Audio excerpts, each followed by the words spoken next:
Welcome to The Explainer. Today, we're tackling an invisible force that drains your time, your energy, and, let's be honest, your motivation at work. It's the reason some days feel incredibly busy, but you get absolutely nothing done.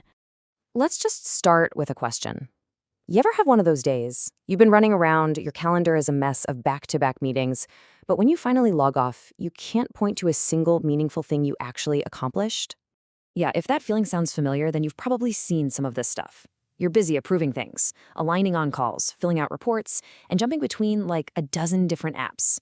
But at the end of the day, you feel like you've made zero real progress on the work that actually matters. Well, this feeling, this friction, it has a name: sludge. It's like this invisible mud that's clogging up your workflows and your calendar, turning really simple tasks into these huge ordeals. And you know what? The good news is, once you can name it, you can actually start to fight it. So where in the world does all this sludge come from? Well, you might be surprised to hear this, but it almost always starts out as a helpful idea. A really well-meaning solution to some small problem. It all starts with just one small, well-intentioned fix. A quick report template, an extra sign-off just to be safe. But over time, these little additions just become routine. Then, the process gets so confusing that it sparks a solution team or a new training program. And before you know it, everyone's forgotten the original mission and all the energy is just spent managing the process itself. See? Sludge just breeds more sludge. And this happens because leaders are trying to meet every possible expectation.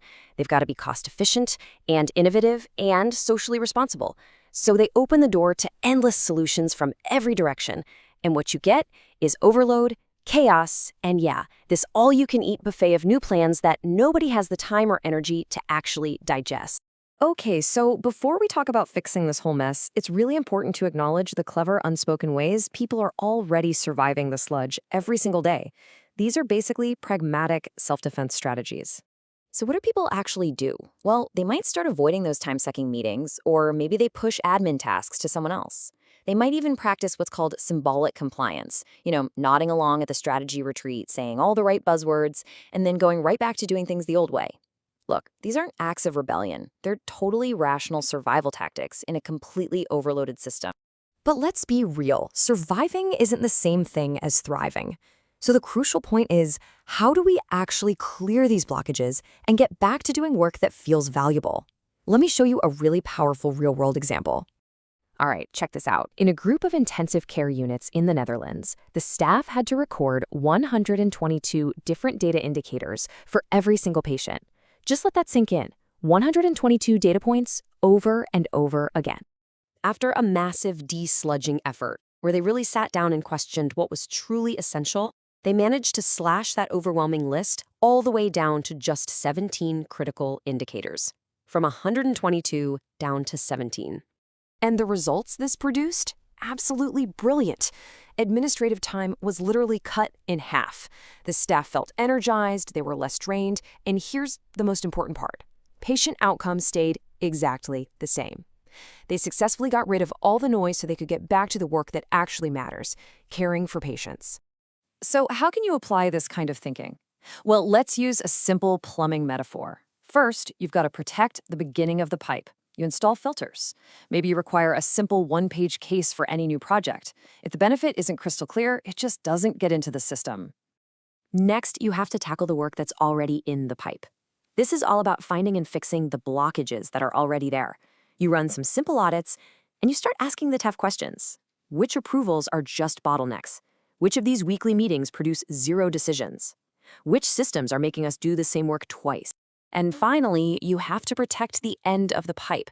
Look, even if you can't get rid of all the internal sludge, you can, and you really should, shield your customers, your clients, or your patients from ever having to feel its effects.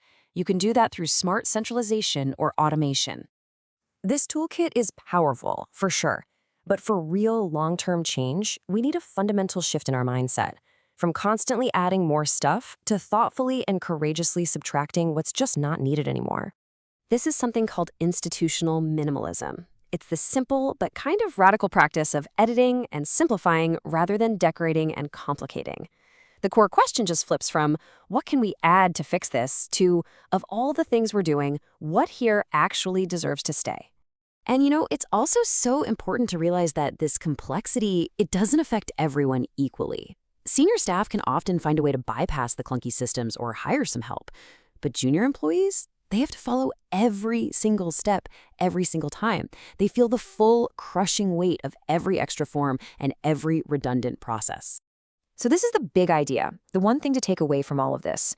Instead of thinking about the next big initiative to launch or the next cool tool to add, just think about subtraction.